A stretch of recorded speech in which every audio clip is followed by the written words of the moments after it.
ഭാര്യയോട് മാപ്പ് പറഞ്ഞ് രാജിയിൽ നിന്ന് രക്ഷപ്പെട്ട് മന്ത്രി കെ.ബി. ഗണേഷ് കുമാർ. തൂക്കിയല്ലോ നാഥ. അതെങ്ങനെ ശരിയാവും? ഭാര്യ ബിന്ദു മേനോനെ ഫോണിൽ വിളിച്ചാണ് മന്ത്രി മാപ്പ് പറഞ്ഞ് തടിയൂരിയത്.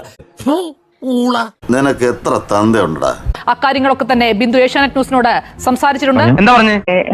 രാത്രി ഹസ്ബൻഡ് മിനിസ്റ്റർ എന്റെ സിസ്റ്ററോട് സംസാരിച്ചു. ഞാൻ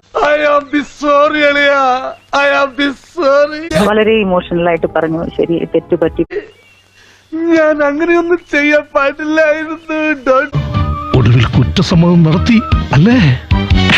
ഗണേഷ് കുമാറിന് പ്രണയമുണ്ടോ എന്ന് ചോദിച്ചാൽ ഗണേഷ് കുമാറിന് ഒന്നല്ല 5000 പ്രണയമുണ്ട്. സാറേ ആ സമയത്ത് മാസിലങ്ങ് ആയിപ്പോയാണ് സാറേ. അങ്ങനെയൊക്കെ എന്റെ ആ ഒരു ഇമോഷണൽ ഔട്ട് ബസ്റ്റിൽ ഞാനൊരു പേഴ്സണൽ ഇത് ചെയ്തത്.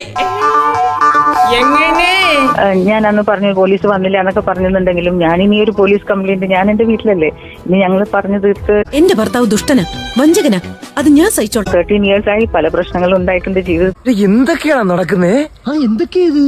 എന്തൊക്കെയാ? വിട്ടെറിഞ്ഞു പോവാൻ മാത്രം ഉള്ള ഒരു സംഭവമല്ല. ജീവിതത്തിൽ എല്ലാവർക്കും തെറ്റുകൾ പറ്റും. കൊച്ചുകുട്ടിയല്ലേ, ക്വൈറ്റ് നാച്ചുറൽ. Flash back. ഒരു ബെഡ്റൂമിൽ പോയി കണ്ടത് മോശത്തിനെക്കാട്ടും എന്നിൽ I have all the picture.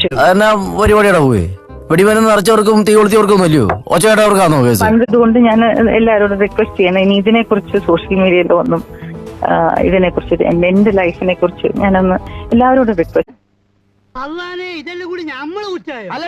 ഇനി പ്രശ്നങ്ങളില്ലെന്നും നിയമ നടപടിക്കില്ലെന്നും ബിന്ദു പറഞ്ഞു. പരാതിയില്ലാത്തതിനാൽ കടുത്ത നടപടി വേണ്ടെന്ന് മുഖ്യമന്ത്രി നിലപാടെടുത്തോടെ ഗണേഷ് മന്ത്രിസഭാ യോഗത്തിൽ പങ്കെടുത്തു. അതിനൊക്കെ നാണം വേണ്ടേ? നാണവും മാനവും ഇല്ലാത്ത കൂട്ടരോട് എന്ത് പറഞ്ഞിട്ട് എന്താ കാര്യം? അങ്ങനെ ഒന്നും ഞാനും ആലോചിക്കാതിരുന്നില്ല. അപ്പൊ എല്ലാം പറഞ്ഞ പോലെ